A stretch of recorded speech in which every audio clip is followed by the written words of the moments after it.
Olá, uma boa noite para você que nos acompanha nesta quarta-feira, 20 de agosto. Eu sou Sandra Pedrosa. Vamos aos destaques de hoje do Poder Judiciário. Período de aposentadoria concedido em liminar revogada não pode contar como tempo de contribuição. Racismo nos campos de futebol será discutido pelo Judiciário. Bruno Moreira. A programação vai reunir especialistas e autoridades em 4 painéis temáticos que abordam desde o papel do sistema judicial e da justiça desportiva até a atuação da sociedade civil, dos clubes, árbitros e vítimas de discriminação. Ministro Barroso alerta para riscos de desinformação e defende imprensa como pilar democrático.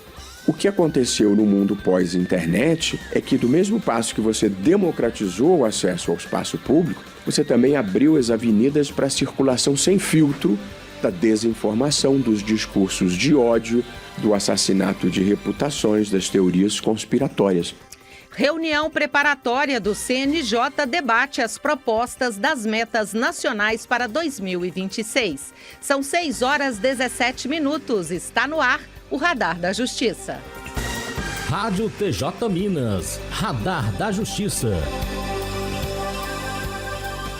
Período de aposentadoria concedido em liminar revogada não pode ser contado como tempo de contribuição. As informações com Karina Chagas. A primeira turma do Superior Tribunal de Justiça negou o provimento de recurso especial a um contribuinte que exigia que fossem computados como tempo de serviço os 3 anos durante os quais ele recebeu o benefício durante decisão liminar na ação judicial em que pedia o reconhecimento de períodos especiais.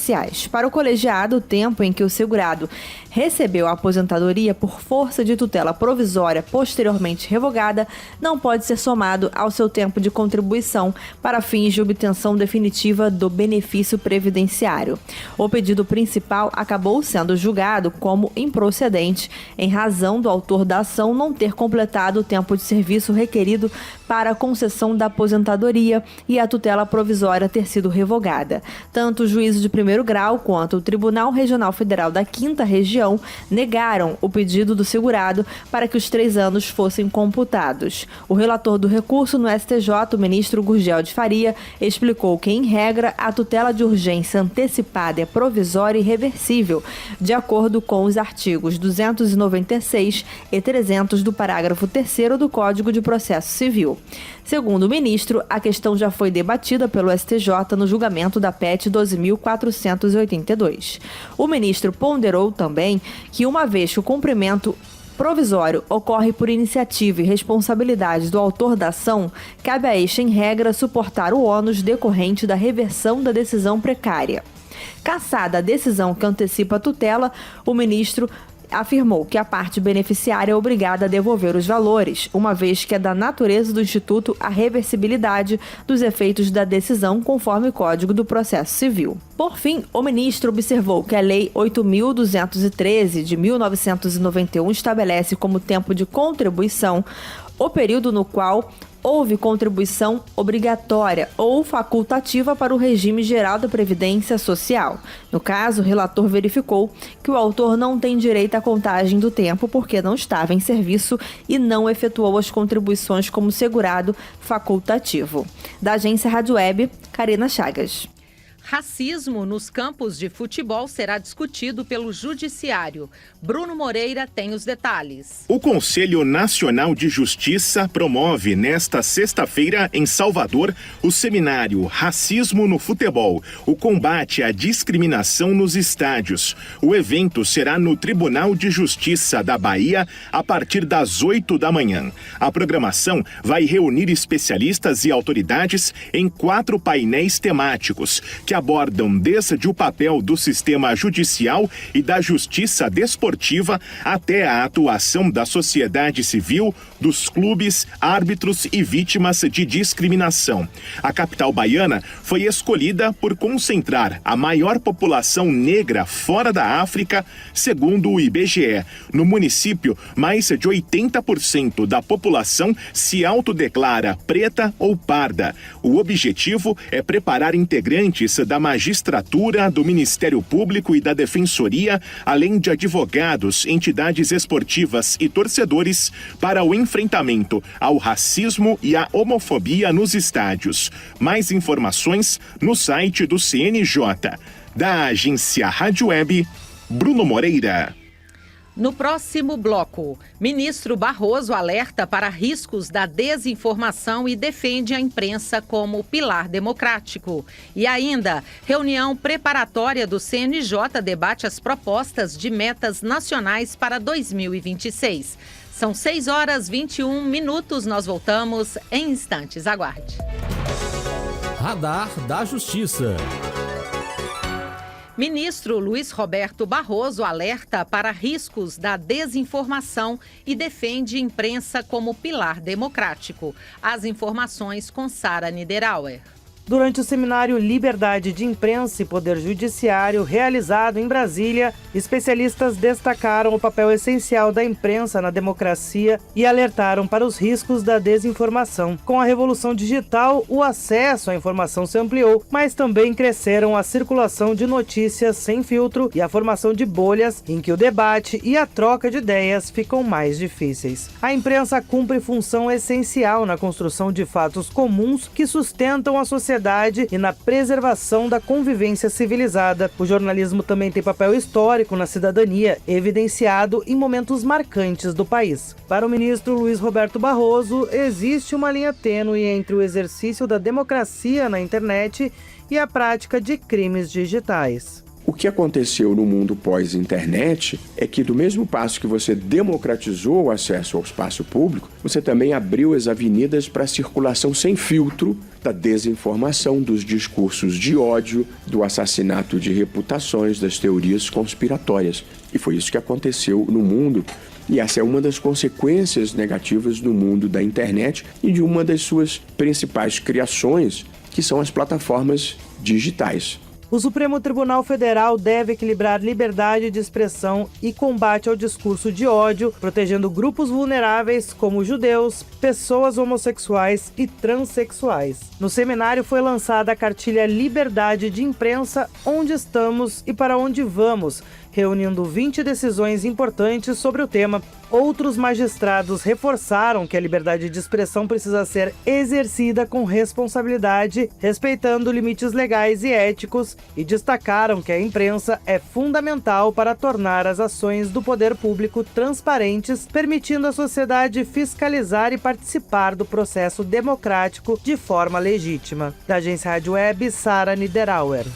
O Conselho Nacional de Justiça realizou a segunda reunião preparatória para o 19º Encontro Nacional do Poder Judiciário, previsto para dezembro em Florianópolis, Santa Catarina. O encontro reuniu presencialmente presidentes de tribunais, gestores estratégicos e integrantes da rede de governança colaborativa, consolidando o alinhamento institucional em torno das metas e diretrizes do sistema de justiça.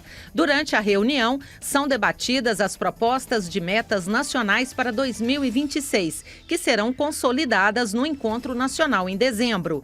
O ministro Luiz Roberto Barroso reforçou a importância do cumprimento das metas nacionais, com ênfase em duas frentes ainda desafiadoras: o julgamento de processos com mais de 15 anos de tramitação e os casos de improbidade administrativa. Instituído pela resolução do CNJ número 326 de 2020, o Encontro Nacional do Poder Judiciário é o principal fórum de planejamento estratégico do sistema de justiça. STJ mantém prisão do influenciador digital acusado de exploração de menores. Karina Chagas está de volta. O ministro do Superior Tribunal de Justiça, Rogério Schietti Cruz, manteve prisão do influenciador digital Ítalo Santos e do seu marido Israel Nata Vicente, presos preventivamente sob suspeita de exploração sexual e econômica de menores, além de trabalho infantil irregular. Os dois foram presos na última sexta-feira na cidade de Carapebá, Carapicuíba, na Grande São Paulo.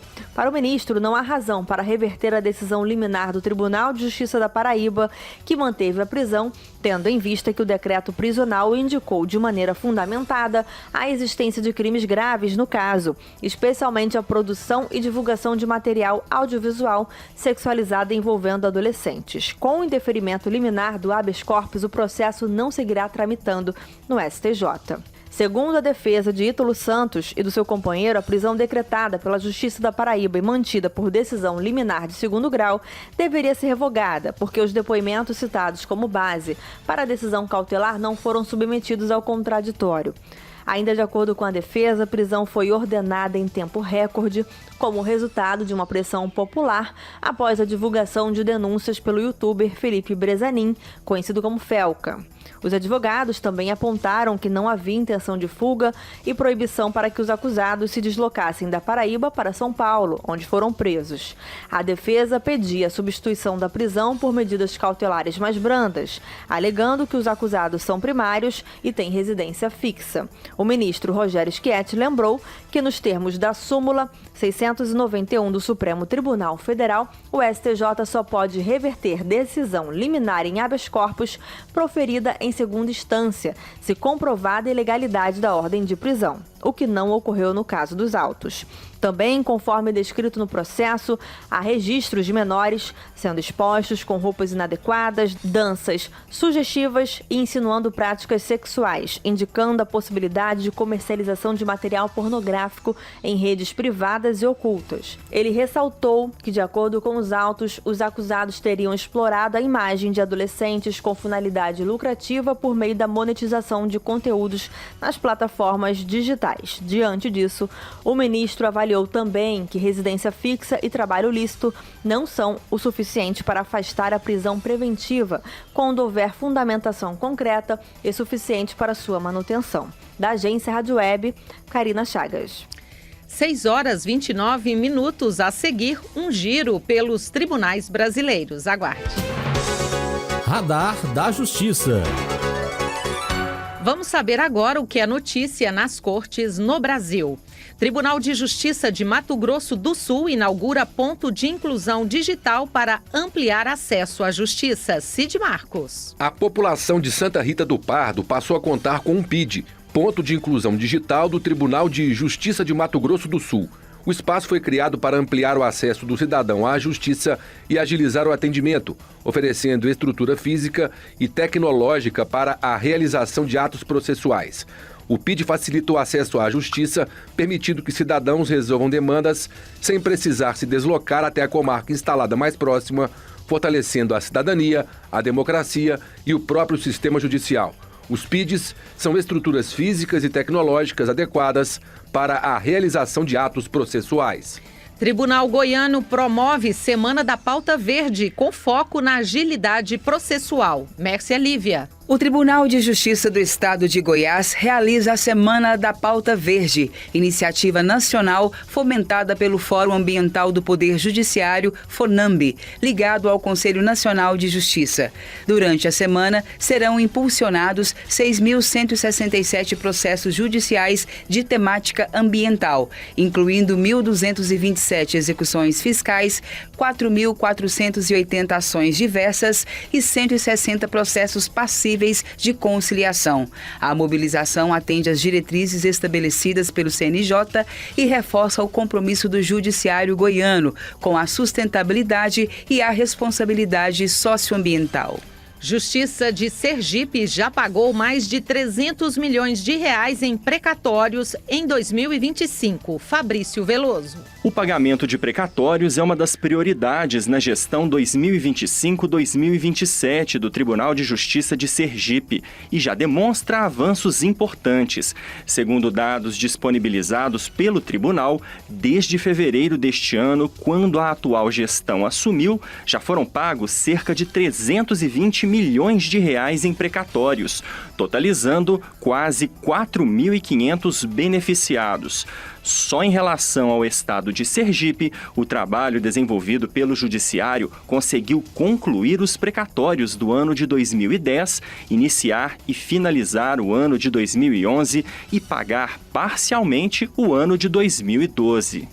6h32, o Radar da Justiça fica por aqui. Uma ótima noite para você. A gente se encontra amanhã. Tchau, boa noite.